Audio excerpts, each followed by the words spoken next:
Dr. Swansea, thank goodness. I was beginning to be concerned. Worry no more, Nurse Crane, for I bring good news. Oh, Doctor, what a night. We lost 2 more patients. Nurse Scow said she couldn't take it anymore and resigned. Yes, well, I'll make a new rota in the morning. In the meantime, find a good bed for Mr. Hampton. Be sure to pay attention to his needs. Of course, Doctor. Oh, and Dorothy? Yes, Doctor? Dr. Reed here has just returned from the front. He served King and Country and will be joining us here at Pembroke. We're very lucky to have gained a surgeon of his talent, and one so experienced in blood transfusions. That is good news indeed, Doctor. Oh, yes.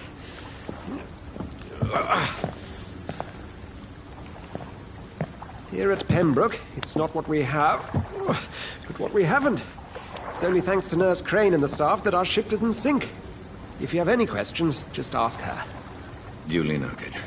Thank you. Your assistance is required, Dr. Swansea, immediately. Welcome aboard, Jonathan. We'll catch up after my rounds. Coming, Nurse Crane. I'm coming.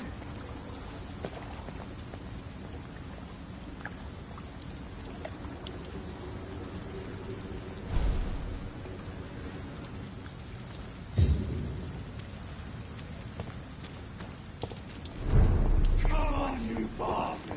You can do better than that! It's my turn!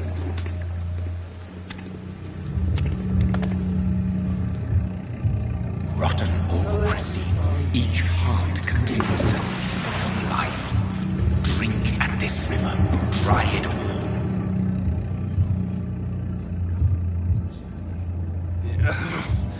Oh, come on, you bastard! I won't bite! Sir, please. You've lost too much blood. Calm yourself. You think I didn't notice? Stop your staring and get me to an hospital, you arse! Insulting a good Samaritan. Not exactly the way to get rescued. Alright, sorry. I am in pain here. My guts are spilling out onto the street and you're yabbering on. Yes. That's a very nasty wound you've got there. Take my word, I am a doctor. Dr. Jonathan Reed. Name's Clay Cox. I'd appreciate you helping me to a better place, Doc. Follow me, Mr. Cox. Let me assist you to that better place.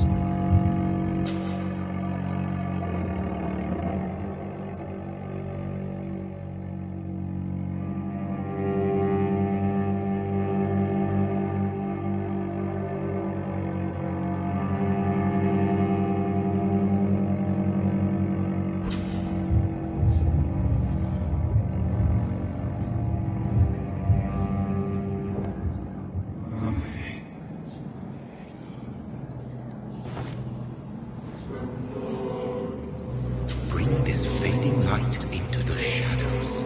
Dance with him the dance of life and death.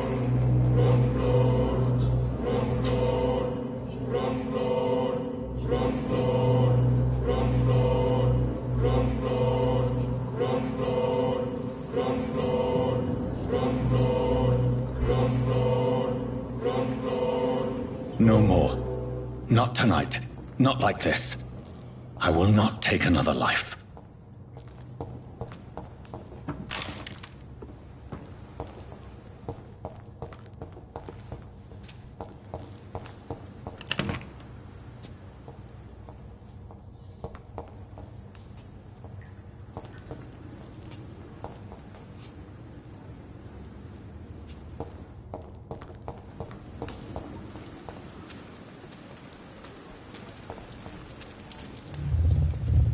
It is wise for the huntsman to sometimes let his prey go, but no famished hunter can run for long.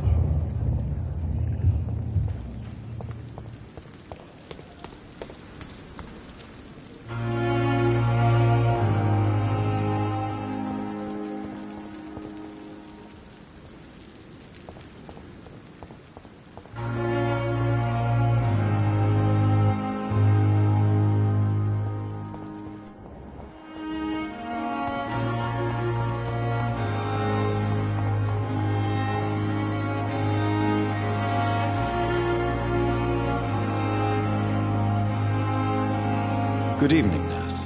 I'm Dr. Jonathan Reed, the new surgeon here at the Pembroke. Dr. Swansea has already told us about you, sir.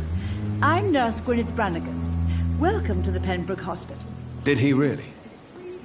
It's a good thing I wasn't hoping to keep a low profile. All members of staff have already read about your new blood transfusion technique. Dr. Swansea made sure of that. I see. Well, I'm a little surprised, but I suppose I'll just have to deal with this unexpected notoriety. You must know, blood transfusions are Dr. Swansea's primary subject of research. He is convinced it is the future. How are things here? Not good, to say the least. We're struggling against an invisible enemy, more lethal than any bullet from a gun. It's hard, Doctor. An invisible enemy? Quite a poetic term for a disease, especially from a nurse. Sorry, Doctor. These last few weeks have been exhausting. We could all do with a good night's sleep. Do you think this hospital can survive the epidemic? We are all volunteers here, and we're trying to hold fast, but how do we beat an invisible killer? Some nurses have already resigned. I'm not familiar with all the staff yet. Perhaps you could help me. Brilliant professionals, most of them. Dr. Swansea has a gift for recruiting talent. Most of them. Is there a problem I should know about, nurse? It would be inappropriate for me to speak ill of a colleague. Is there anyone that stands out? Well, I have never met someone as dedicated as Dr. Tippett. He should be a standard for us all here. If only he were younger. Why should his age be a problem? I guess it's fair to say he's always pushing himself to the limits. He just doesn't know when to stop and get some rest. Nurse Brannigan, if you do know something, please tell me. Anything you say will be held in confidence. No. I may disagree with some conduct, but in the end, everybody is doing their best.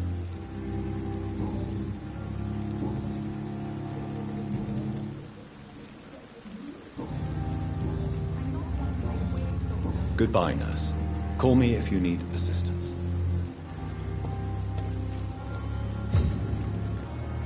Good evening, sir. So it is true.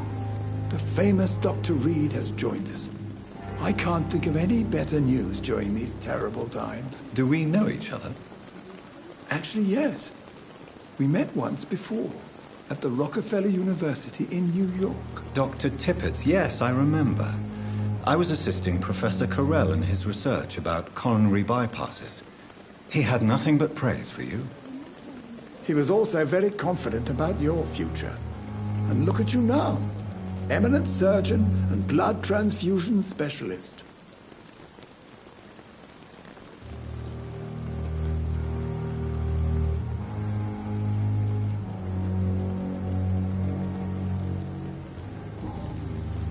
What is the Pembroke Hospital situation? And please, speak freely. This hospital is not exactly the best of London. I'm sure you are used to working in a better environment. It's more than enough. In any case, the personnel of a hospital are much more important to me than the building. Don't be misled by appearances, Dr. Reed. This hospital does not lack talented people. It just lacks hope.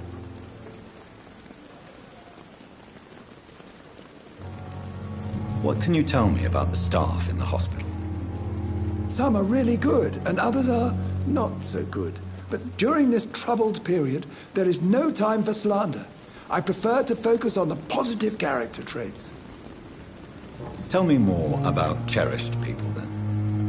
Nurse Brannigan is a pearl. She is the most helpful and dedicated nurse I've ever worked with. A clever and cheerful woman. You really seem to admire her skills.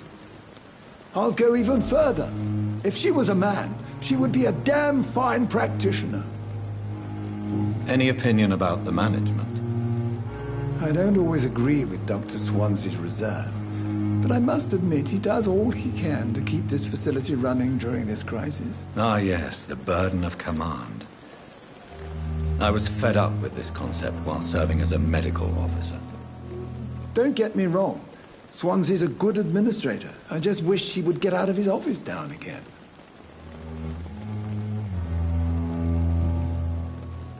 You're exhausting yourself, Corcoran.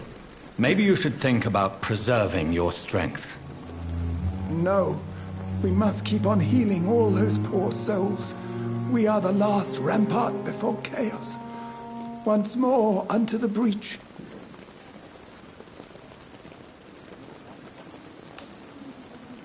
Nurse Brannigan is worried about you, Doctor. She should not have told you that. I will have a word with her. You don't have to blame her for her honesty. I'm not that kind of man, my dear Jonathan. Actually, Nurse Brannigan's opinion is the only one I may listen to.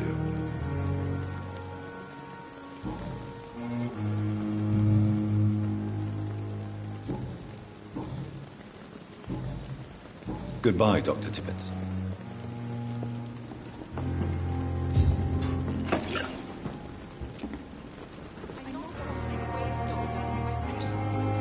No time for self-pity. It is the last thing our patients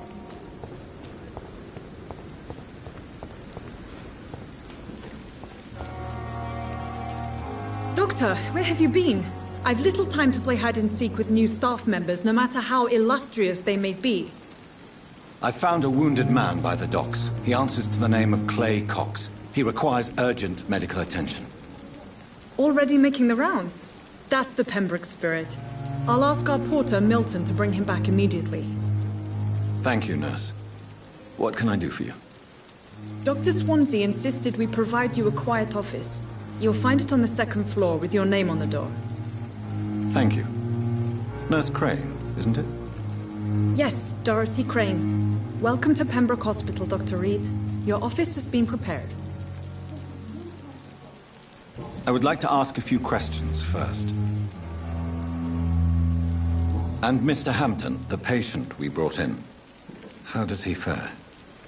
I gave him a sedative to help him sleep. Poor thing was in quite a state of shock.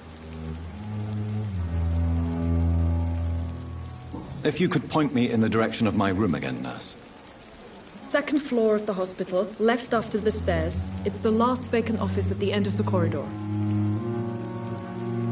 What kind of man is Dr. Swansea? Well, you accepted the job from him. I thought you would have known about your employer. Apologies, I've only just met him the once. This is sudden. I've only just returned to England. Dr. Swansea is a brilliant surgeon and the most compassionate physician. It's right to assume Dr. Swansea knows far more about me than I do about him. You'll get to know him soon enough, and better than me. The administrator has better things to do than mix with us. Thank you, Nurse Crane.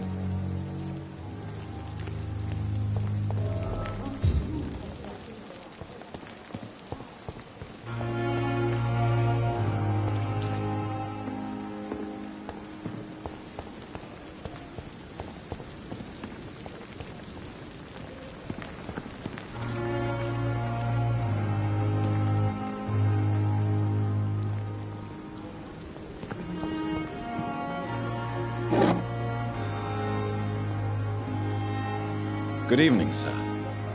I'm Dr. Jonathan Reed.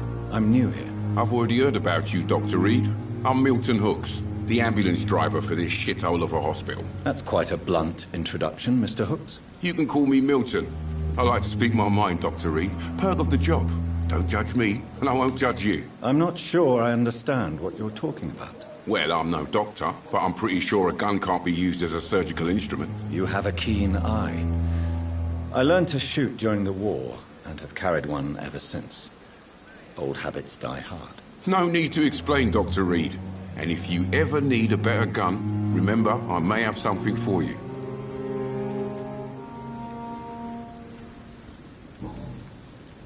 How is the situation around here? You want to hear the situation is all right? It's fucking awful. We lack everything, and it's getting worse every day. So what do you do exactly in this hospital? Apart from smuggling guns, I mean. I've been an ambulance driver since... too long, I guess. I bring sick people here night and day. It's a dirty job, but I get it done. Most of the time. Since you're on the front line, how is the sanitary situation in this vicinity? It's a complete disaster. It's even getting dangerous to enter some streets or buildings. Even the locals attack you. It sounds like things have been a bit rough recently. What's happened? Yesterday I got attacked by the patient I was bringing here. I escaped through the hospital's garden, but I lost my wallet when I was running. You left an infected patient outside the hospital? That's incredibly dangerous. Go there yourself if you want, but be careful, Doctor. I'd rather not bring your dead body back.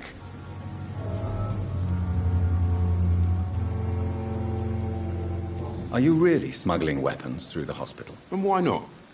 I've already been attacked by patients, you know. And by gang members willing to steal my money. But you're not defending yourself. You're selling guns to civilians. You keep people alive your own way, Doctor. I offer them another way to protect their health.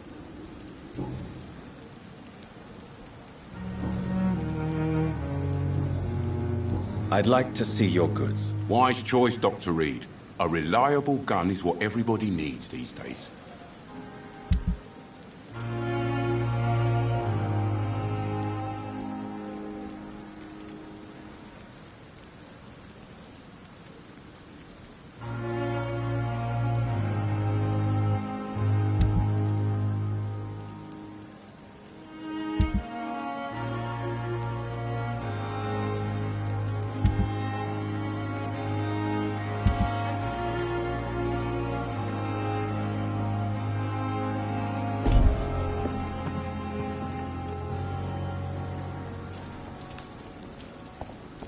Dr. Swansea is right.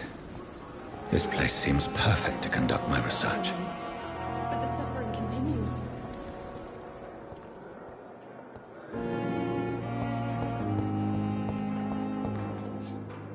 Good evening, nurse. Good evening, Doctor. I don't think we've been introduced yet. My name is Pippa Hawkins. And I'm Dr. Jonathan Reed. Dr. Swansea has recently offered me a position in this hospital. Well, it's a euphemism that your help will be appreciated, Doctor. How would you describe the situation at the Pembroke Hospital? It's serious. The flu is wreaking havoc amongst the staff and patients. We are running out of everything. You must get a hold of yourself, nurse. Sorry, I'm exhausted. No one has any idea when this epidemic will be over. Nurse Hawkins, the Spanish flu won't last forever. Even the Black Plague didn't kill everyone. I wish I could believe you. But what if this epidemic was worse? What if in the end, nobody was spared?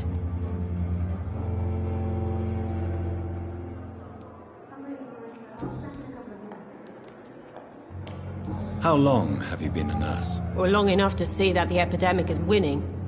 And no matter how qualified you are, don't tell me you'll change that. You'd be surprised what dedication can achieve, Nurse Hawkins. In medicine, sometimes we're just a test result away from a miracle. Sorry, Doctor. I don't want to sound bitter, but I'm just too tired to give a pep talk like Nurse Brannigan. How is the Pembroke staff coping with the epidemic? Well, not well. Milton, the ambulance driver, is even more grumpy than usual, especially concerning doctors. Why is Milton grumpy on a daily basis? Is it just an act? Milton's not the kind of man who's bothered about a bad reputation, whether he deserved it or not. Why does Milton dislike doctors? I don't know. Just ask him. But be warned, Milton is not the chatty type.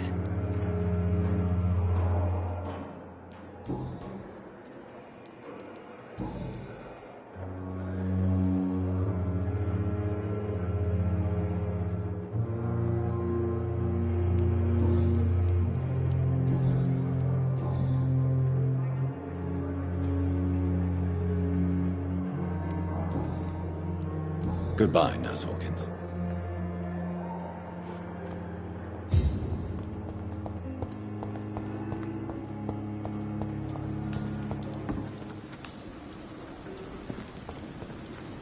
This is no time for self-pity. It is the last thing our patients need. Good evening, Nurse Brannigan. Good evening, Doctor. Why does Dr. Tippett's claim you're the main reason he keeps working, despite his fatigue? If it wasn't for him, I probably would have left the Pembroke years ago.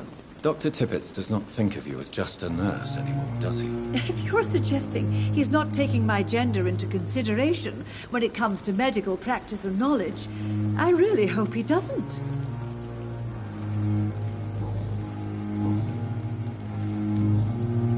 Goodbye, nurse. Call me if you need assistance.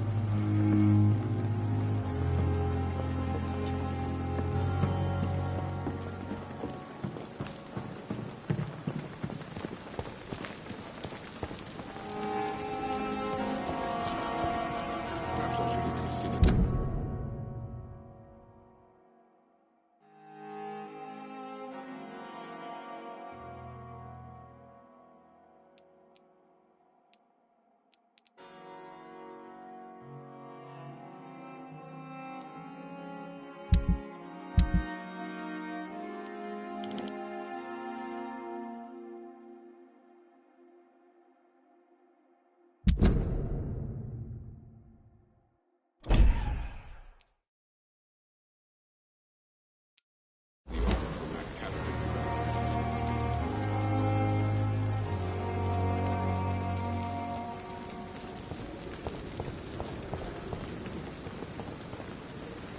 Good evening, Milton. Good evening, Doctor. Still trying to save lives?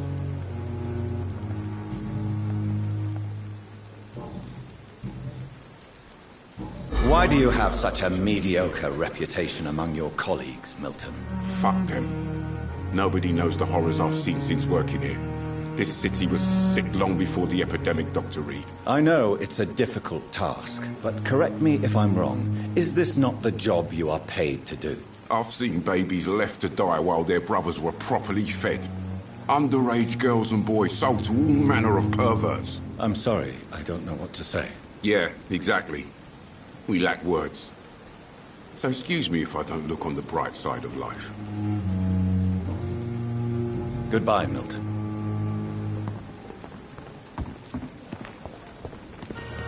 Another night.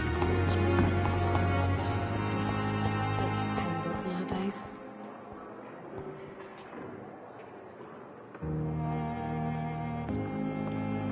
Good evening, Nurse Hawkins. Good evening, Dr. Reed. Goodbye, Nurse Hawkins. Daily routine. Good evening, sir. Can I help you? Unless you're here to fix my face. No. I don't think you can help me. I'm Dr. Reed. I've recently taken the position of head surgeon here. War injuries, am I right? You guessed right, Doctor. German shell took my pretty little mug right off. But they still call me Thomas Elwood. How is your stay with us, Mr. Elwood? Oh, it's bliss. I just escaped death in the trenches to be surrounded again by the moans of the dying. Can I ask you precisely why you're a patient here? It's the pain, sir. The drugs don't work. It just hurts under the scars, if you get my drift. Can I do anything for your pain? Nurses gave me a bunch of pills. No effect. Told you. It's like the flames are under my skin, burning away. Who is treating you? Is someone in particular looking after your case? Nobody since the old and tired doctor spoke to me. Started to think I was forgotten about.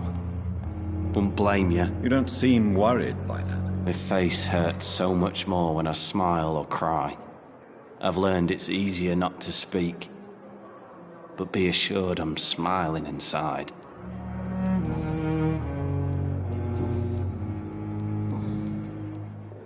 Where were you stationed, sir? Did you serve for long? I really don't want to talk about all this shit. No offense. I was pushing too much. I served in France myself. I just wanted to know what happened to you. You were an officer, weren't you?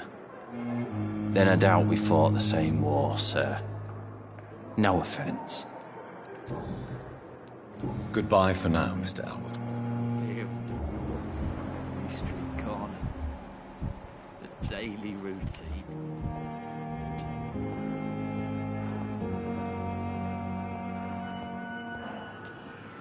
Good evening, Mr. Hampton. How do you feel? Dr. Reed, is it? Oh, sir, I must apologize for my behavior. What do you mean? I was not myself in the factory. Fear and exhaustion made me say awful things to you, I'm afraid. You remained perfectly nice and polite. A little delirious, perhaps. But who wouldn't be after enduring an abduction? Thank you, Doctor. That's a relief. Now all I need to do is rest and return to my flock. How did you end up in William Bishop's den? I had received alarming news about his recent behavior. I went to his place and he refused to let me go. Why did he abduct you? William was an alcoholic. His addiction suddenly changed to blood. I don't know why. Just like a patient I met here. This Miss Hawcroft. You dared to enter this awful place alone. You're a hero, Mr. Hampton. Or a fool. I'm just a man trying to help his friends, Dr. Reed. William Bishop was a conflicted soul, searching for light.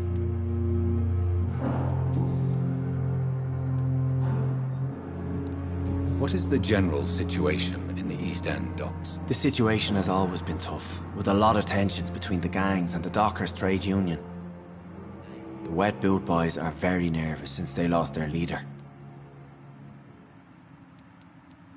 Who leads the gang now? Since Clay Cox went missing, it's his wife Edwina who runs the show, with the assistance of her minion, Booth Digby. Has the gang been threatening you? Ah, no. I've had this nickname for so long, you know, the sad saint of the East End. No one dares to bug a saint, not even criminals. Do you know Tom Watts, the bartender from the Turtle? I met him before I found you in the canning factory. Tom? Yes, of course. Always the helping hand, good old Tom. Without men like him, corruption and despair would have wiped out the East End long ago. People are still in despair. How could it be otherwise? The authorities have left us all to rot in this contagious nightmare. No drugs, no advice, nothing. It's a damn shame. Who should I avoid in this part of town, then? Any particularly evil figures? Not really. Most men and women are just doing their best. And it's not my habit to speak ill of people I know, Doctor.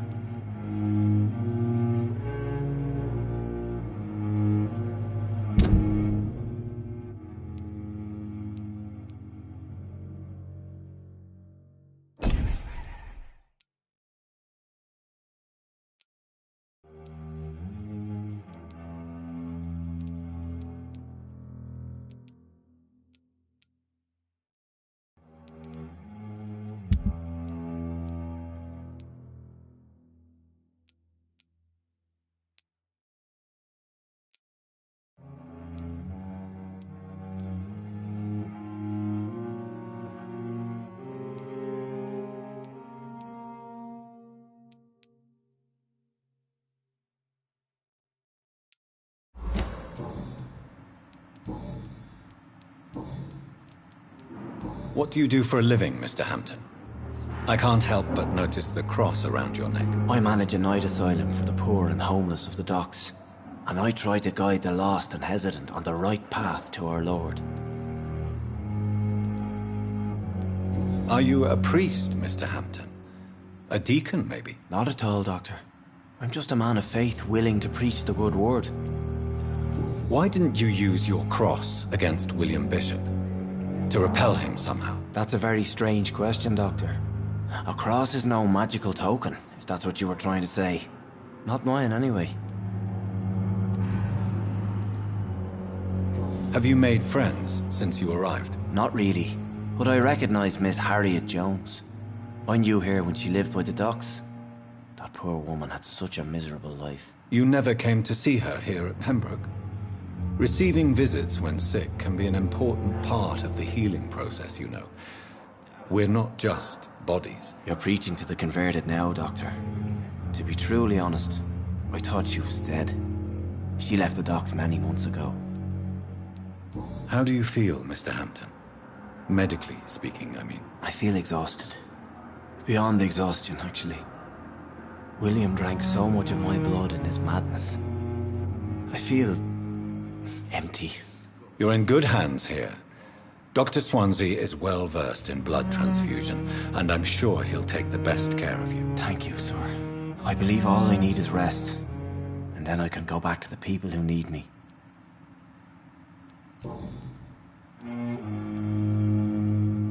Goodbye, Mr. Hampton. We'll talk again later.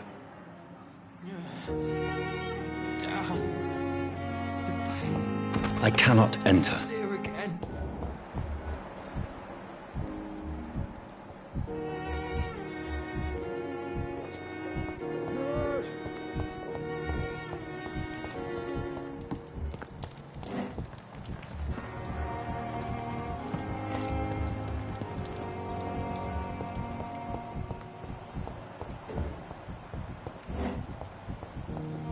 It's locked, all right.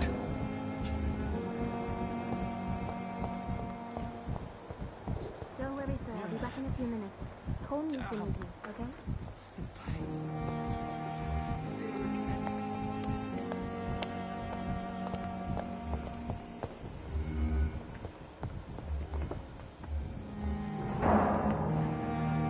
Good evening, Doctor. I believe we're going to be working together. Dr. Reed. Dr. Swansea informed us of your arrival, but I could not dare to believe we'd have such good fortune. Such an honor, sir. Thank you. And you are? I am Thoreau Strickland, Dr. Thoreau Strickland. I'm a great admirer of your work, Dr. Reed.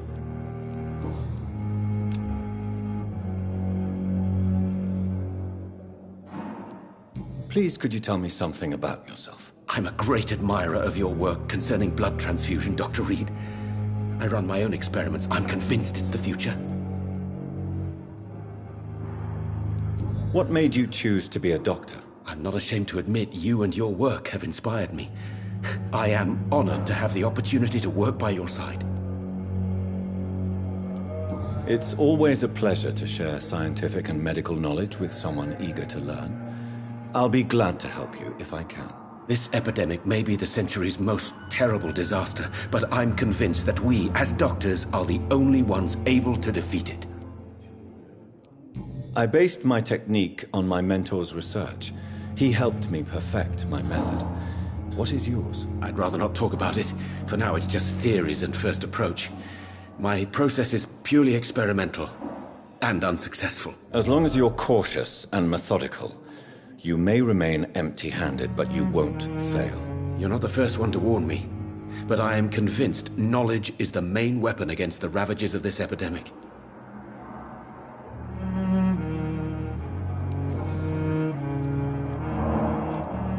What can you tell me about the Pembroke? Well, it has always been an honor to work with Dr. Swansea.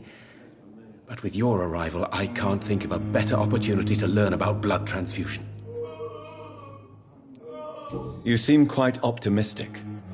It's a rare and precious attitude in these difficult times. I'm convinced that this epidemic is a test of endurance and dedication for us men of science. Questions remain about our capacity to resolve the situation. True. Last summer, during the first wave of the epidemic, I used to joke with Milton about the extra work. We're not smiling now. Do you need help with anything in particular? Well, yes, maybe. I'm waiting for a batch of products I ordered for my personal research, yet my supplier seems to have vanished. Do you want me to play the errand boy for you? Oh no, Dr. Reed. But if you went personally to his shop, what with your reputation and all, he wouldn't dare to refuse the products I need. I see. Well, give me the address, for I may pass by if I have time.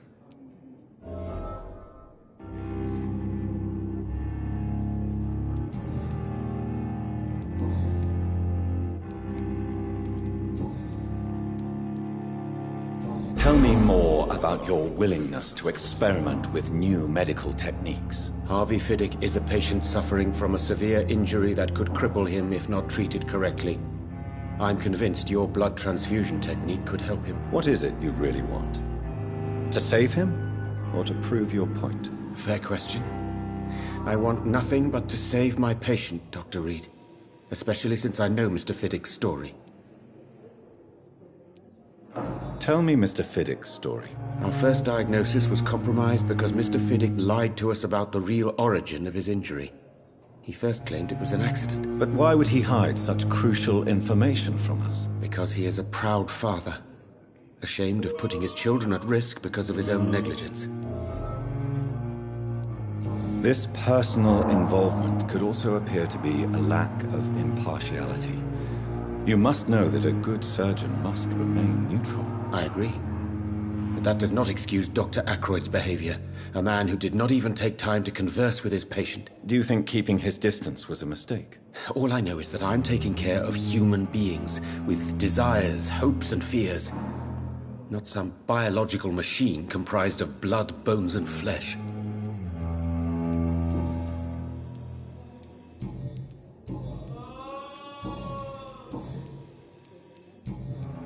Goodbye, Dr. Strickland.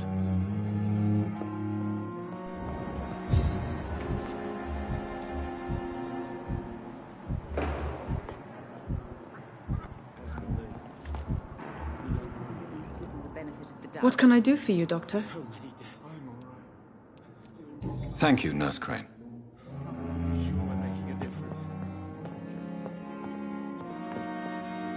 Good evening, Dr. Strickland. And good evening to you, Dr. Reed. Can I be of any help? Goodbye, Dr. Strickland.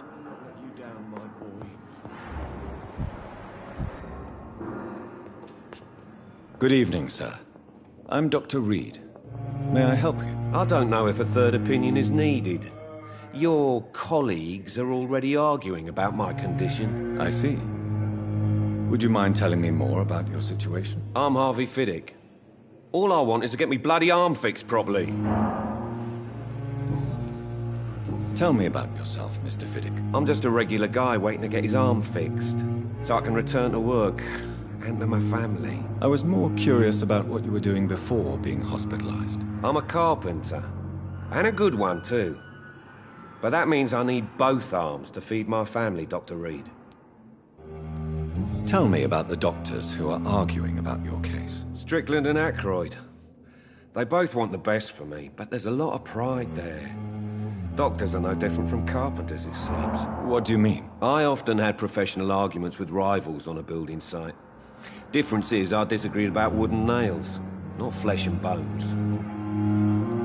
Are you satisfied with your treatment here? Well, it's clear that I've chosen a bad time to be injured. Forgive my bluntness, but you seem overwhelmed by cases of the flu. I won't lie to you about it. I'm afraid we are. Are you sure you don't want to operate yourself, Dr. Reed? I have the feeling you're very capable. And your colleagues seem to think so too. In other circumstances, you would be right. But for now, I don't think I can take on the responsibility. My apologies. Tell me about your injury, Harvey. Why do you feel so guilty about it? My wife died because of me. And now I may lose everything because I've been careless enough to hurt myself. What an arsehole.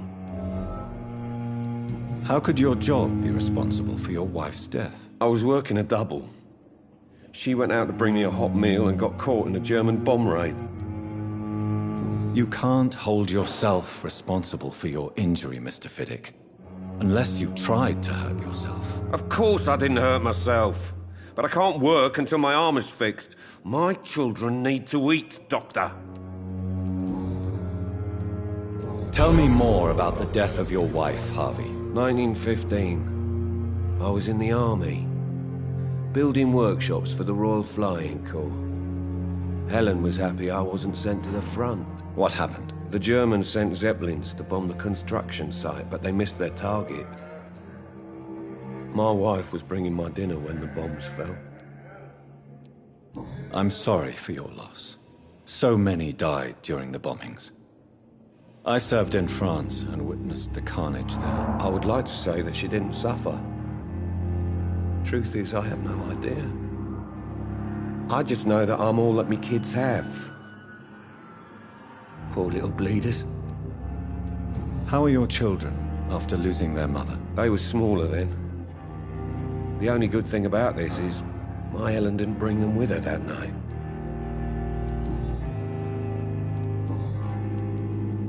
Goodbye for now, Mr. Fiddick. I'll see you later. You always knew the words to calm the children, Ellen.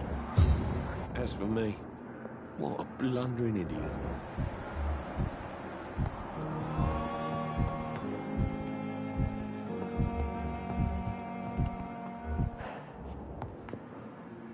Good evening.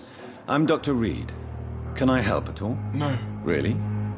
Why are you here, then? I don't want to talk. My throat hurts too much. I suppose that this pain is the reason you're here.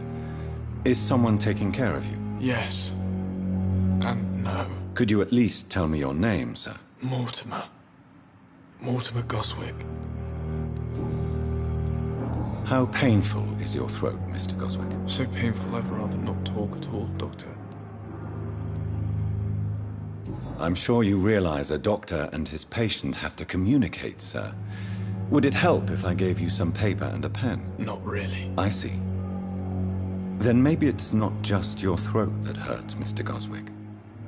Perhaps your sore throat is just the consequence of something more hurtful. Yes, maybe. But I don't want to talk or even write about it now. How painful is your throat, Mr. Goswick? So painful I'd rather not talk at all, Doctor. I'll let you get some rest, then. Good evening, sir. Doctor. Good evening, madam. Can I help you? It's my son who needs you, sir. I'm Dr. Jonathan Reed. How can I help your son? I'm Beatrice Goswick, mother of Mortimer Goswick. Could you check on him, please, Dr. Reed? I've heard much of your talents as a physician. What can you tell me about yourself, Mrs. Goswick? Not much to say. Just take care of my Mortimer and I'll cover all the expenses. That's all that matters. Are you really that rich? Most of the patients here are of a more humble origin, if I may say so. Yes, thanks to my husband. May he rest in peace. I can cover any needed medical expenses. May I ask if you have an occupation, Mrs. Goswick? I'm a teacher by profession. I teach young women who are more ambitious about their futures than their families.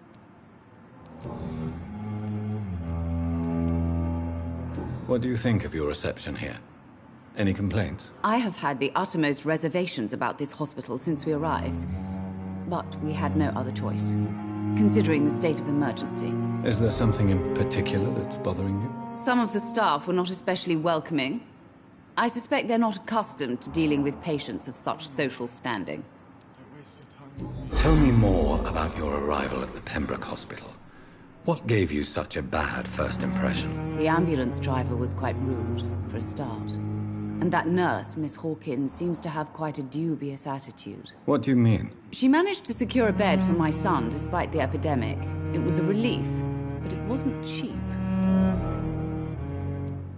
She charged you for a bed? Yes, and I paid without question, considering the urgency of the situation. I share your concern, Mrs. Goswick. Be sure that I'll talk to the people involved. I don't expect compensation, Dr. Reed. But I'm aware such behavior would not be tolerated in other hospitals.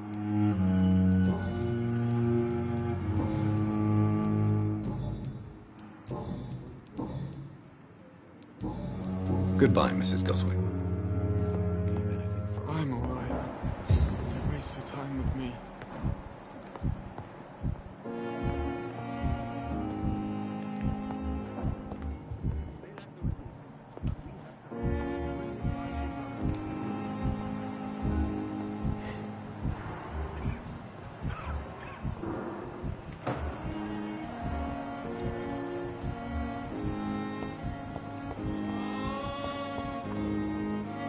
Good evening, Nurse Hawkins. Good evening, Dr. Reed.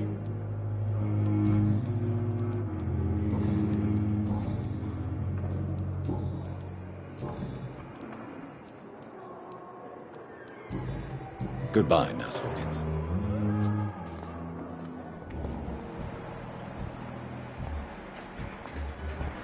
Okay.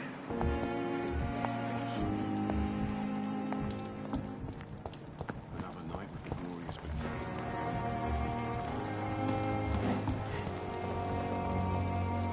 Good evening, Milton. Good evening, Doctor. Still trying to save lives?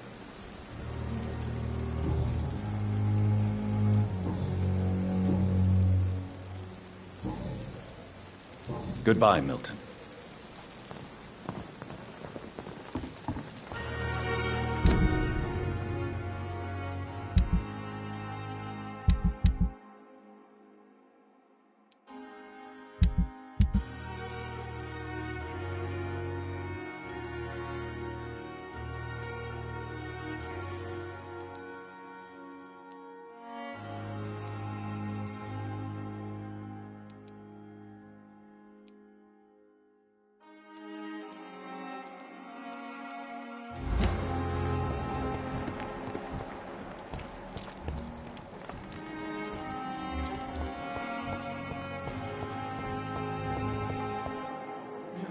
Good evening, miss. I'm Dr. Reed, the new surgeon at the Pembroke Hospital. And who are you? Your name has no meaning to me, mortal. You're nothing but dust blown by the winds of eternity. I beg your pardon? What are you begging for, mortal? My clemency? Well, tonight maybe I'm inclined to mercy. You'll never forget the night you met Thelma Howcroft. You keep calling me mortal. Why is that? And if I'm mortal, what are you? Well, Dr. Reed, if you must know, I'm a vampire. And why do you believe you're a vampire? I don't need to believe anything. It is what I am. It is what I feel within this hollow shell of flesh. Please, describe to me how you feel. What is it like to be a vampire? I can hear my body crumble from the inside as my flesh cracks and fades. I sense the last pulse of postulant blood within my drying veins. I need new blood. I see. Have you ever heard of Cotard syndrome, Miss Howcroft? Never. It's a mental illness discovered by a French neurologist named Jules Cotard. The affected patients are delusional. They believe that they are putrefying, that they are dead, a ghost or a ghoul. Or in your case, a vampire. Delusional, you say? Oh, sad and petty mortal. You can't even begin to understand the concept of immortality. And you think it is I who am delusional. I'm assuming you must be a patient here. Am I right, Miss Howcroft? It's only a cover. To hide from my enemies. I can leave whenever I want. As a woman, a spirit, fog, or bat. Who are these enemies you mentioned? Can you describe them? I cannot say for sure. But I sense their eyes on me from nearby. I feel them watching me every time I visit the garden near the morgue. The staff here are not your enemy. They're here to help you, to care for you. I'm not speaking of the doctors in white. I'm speaking of the men and women who hunt me. For I am a vampire. I see. Don't worry. These people will not find you here. I'll personally make sure they leave you alone. Thank you, mortal. But do not interfere with them, for you are no match for those that hunt me.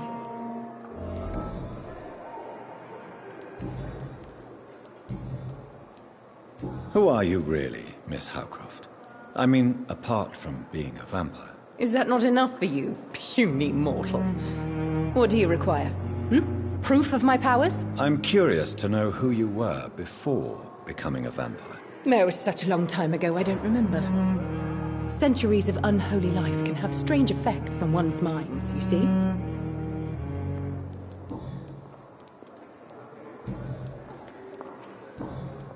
I'll leave you, Mistress of the Dark, to your nocturnal activities.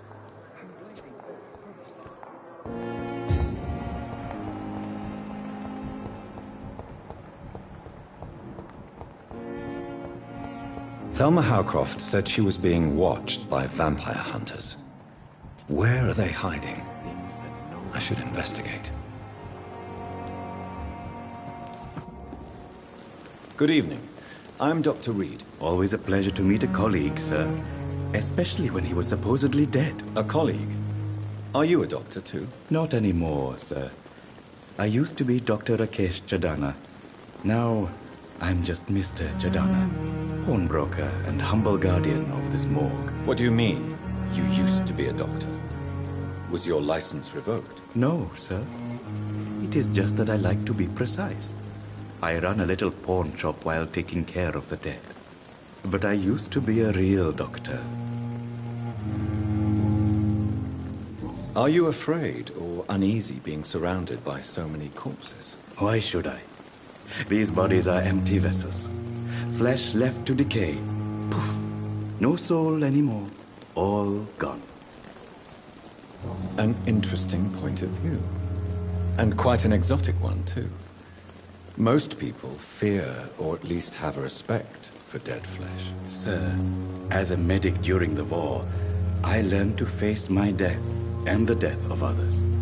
It's the pain we have to tame, not death itself. How did you get this job? After I left the army, I worked as an undertaker down by the docks.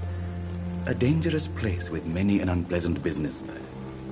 Milton Hooks helped me get a job here. Have we met before? I don't think so, sir. Why? When we first talked, you said you were glad to meet me since I was reported dead. Funny story, sir. Your sister came here a few nights ago. You were missing, and she was looking for your body. She must be very relieved now. Do you work here alone? Yes, very easy work, sir. All I have to do is watch a few bodies. The situation was very different when the main morgue was still open. Why do you have to watch these bodies? Because these poor fellows have no names. We keep them in case someone comes looking for the missing. Sadly, very rarely happens. Why close the hospital's main morgue? It was for sanitary reasons after the beginning of the epidemic. Cadavers had to be moved to the nearest mass grave.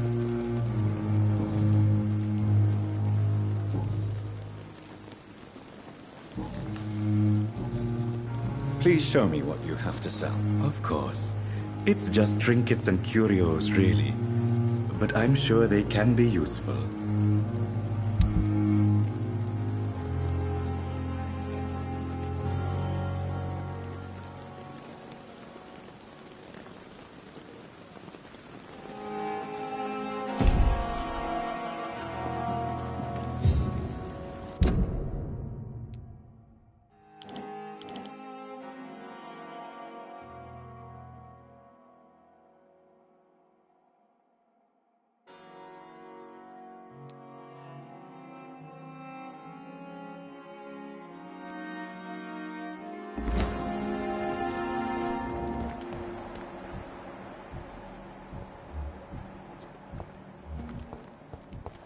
I cannot enter.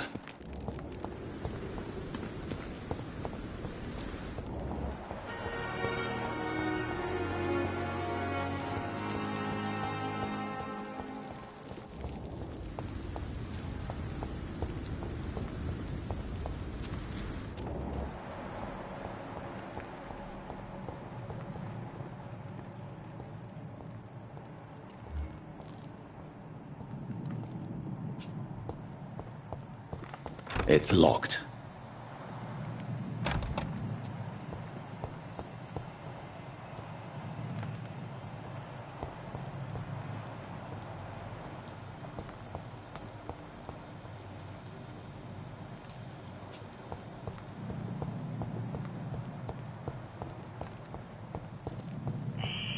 Scowl voices in the garden. I should investigate. If they were to find somebody.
So, Mr. Hooks and Nurse Hawkins are an item. Those two have hidden their affections well.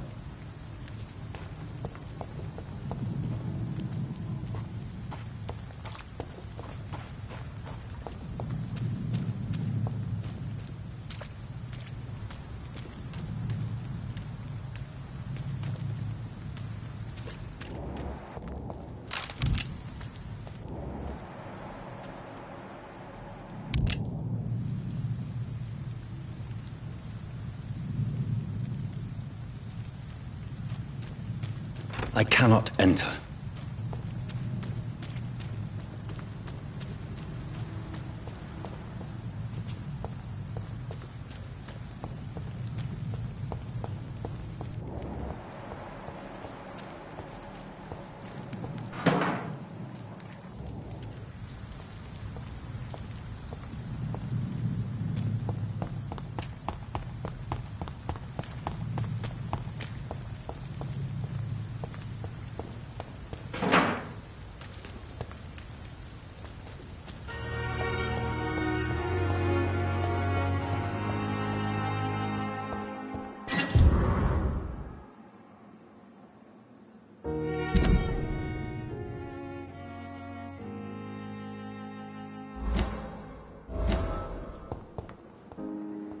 It's locked. I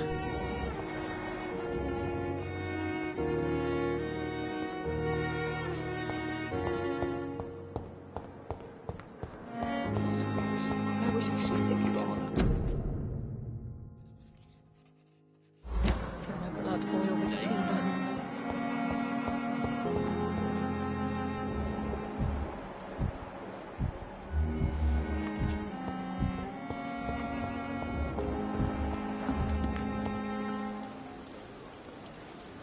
Good evening, Milton. Good evening, Doctor. Still trying to save lives?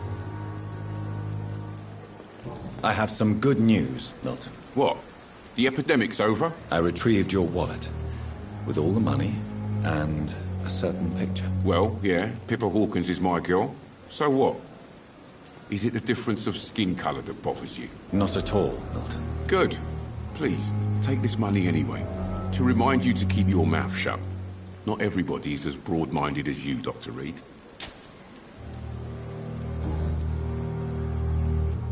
What's going on between you and Nurse Hawkins? Pippa's tired.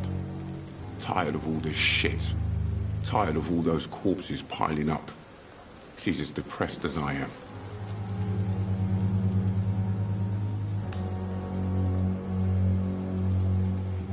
During the war, I witnessed a few couples, just like you, come together in difficult circumstances. It can be very damaging. Maybe you're right. But we support each other. And that's all that matters. You do realize you could both get fired. Hospital staff are not meant to have intimate relationships with one another. Come on, Dr. Reed. Do you know how many rules are broken in this hospital every day just to keep it running? There's nothing wrong with what we're doing.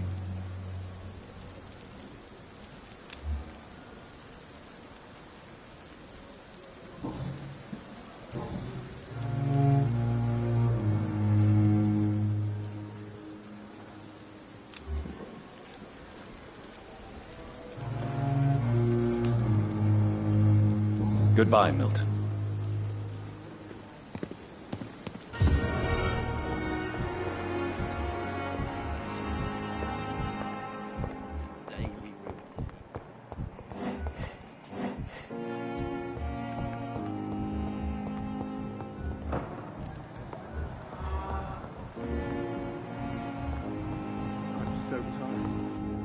Will this shift never Good evening, end? sir.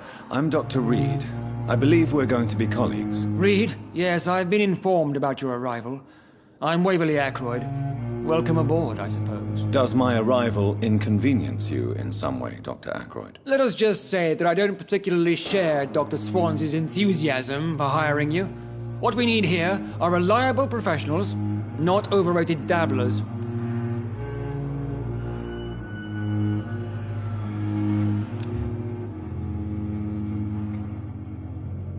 How can we be sure we're making a difference? I will not let you down, my If you have a problem with me, Dr. Ackroyd, please feel free to tell me. Dr. Swansea has imposed your presence on this hospital without asking anyone's advice. The benefit of his position. But I don't agree with it. I know we've never met before, but I believe this hospital could use all the help it can get. You will agree with that, I'm sure. Oh, but I have heard about you, Dr. Reed. Of course, you can't say the same about me, since I have not wasted my time courting the press. There is no need for such animosity between us.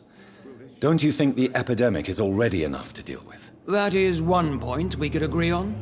And that is precisely why I want to be sure that you will be of help to this hospital, instead of a burden. Since your tenure in this hospital is longer than mine, perhaps you can tell me more about this place. Let's just say I'm tired of the carelessness around me. I have always respected the skills of Dr. Swansea, but over time his enthusiasm has become displaced. Carelessness? Exactly what are you talking about? We're here to save lives. The people who trust us are not volunteering for experimentation. They're here to be healed. I don't intend to run any radical experiments, Doctor. Even if I, as any good practitioner should, express an interest in pushing the boundaries of medical research. Modern medical methods were created through audacity and ego. But there are rules in our line of work, and they're here to protect our patients. Tell me, Waverly, what do you think of Dr. Strickland's enthusiasm for his experimental research? Strickland is playing with his patients' lives for pride and glory.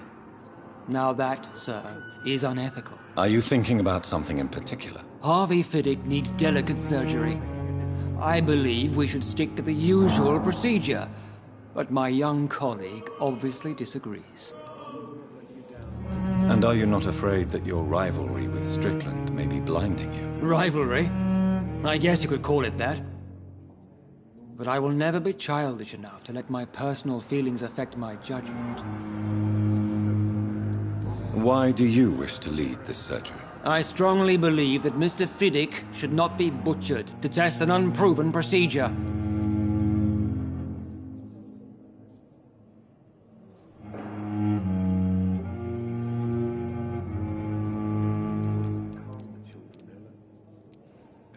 Other people may say that's too conservative a point of view. Conservative? And what are you going to say to Mr. Fiddick if he loses his arm because of the operation? Because that's what's going to happen if the surgery is a failure.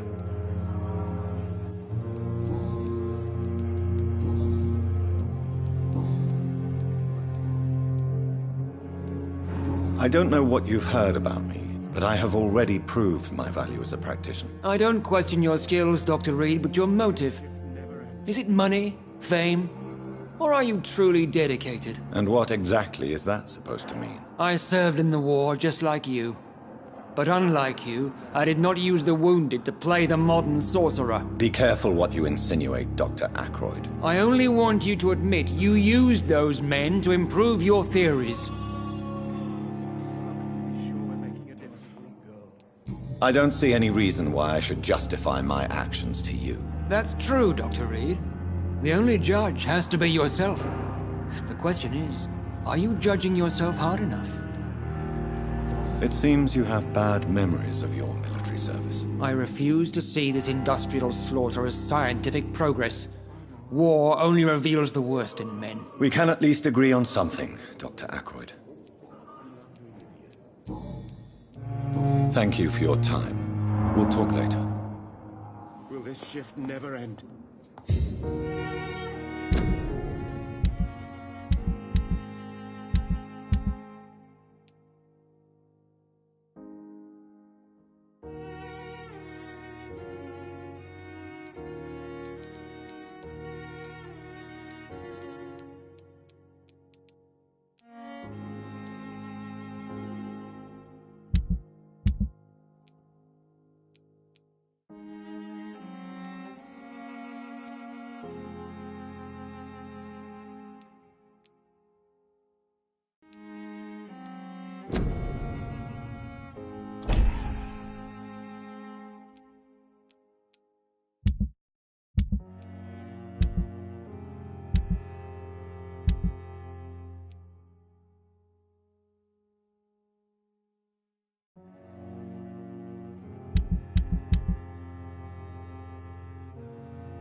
Good evening, Mr. Fiddick. Good evening, Dr. Reed.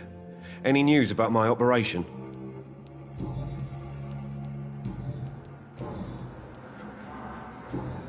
Goodbye for now, Mr. Fiddick. I'll see you later. To calm the children, Helen. As for me, blundering idiot.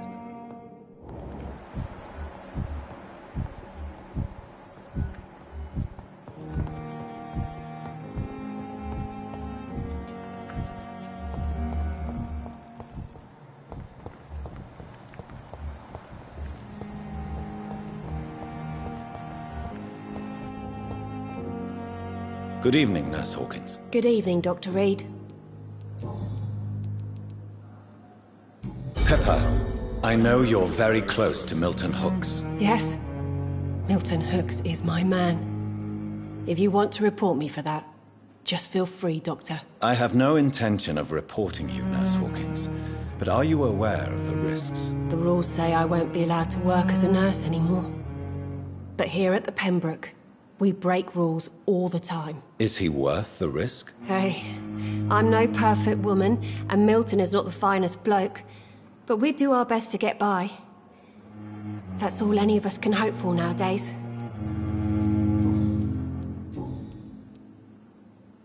Pepper, are you sure you want to leave this hospital? To become a nurse was a little girl's dream. But in the end, I don't feel that useful. I want more. I want to make things change. You should be proud of what you've achieved. This hospital represents hope for many people in need of help. Maybe you're right. But at the moment, I feel like we're just a cemetery waiting room. What steps are you prepared to take to feel more useful? I don't know yet. My sister believes that the real fight is in the streets nowadays. Maybe she's right. Maybe this is what I must do. And what about Milton Hooks? Does he share your point of view? For Milton, any change means more comfort and more peace. I disagree. If you feel that saving lives is not useful enough, perhaps it means that you've lost faith. On the contrary, my faith has never been stronger. Maybe we are all just too proud to face up to the fact that science cannot compete with God.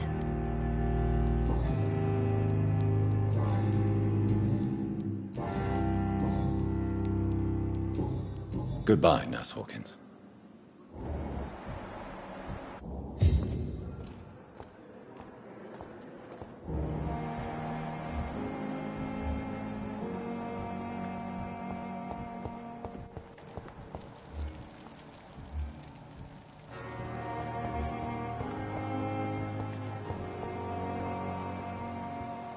It's locked.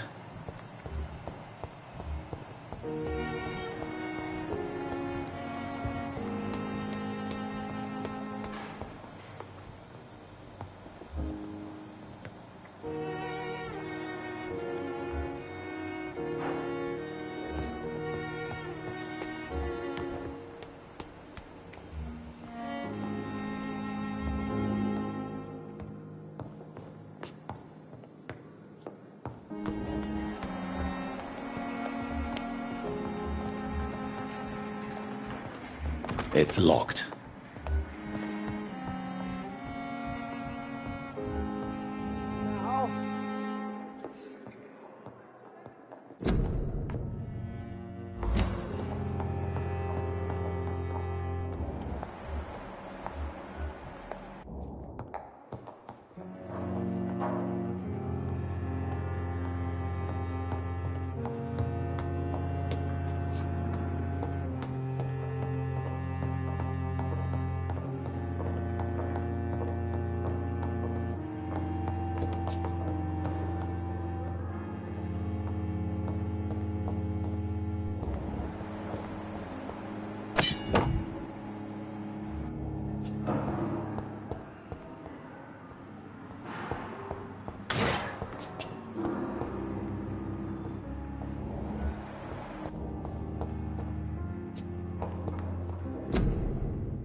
It's locked, all right.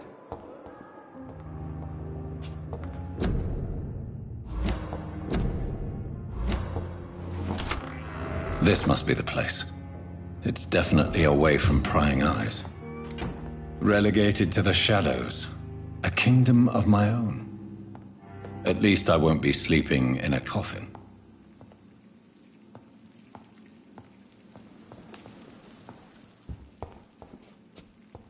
The flower's dying. It needs water.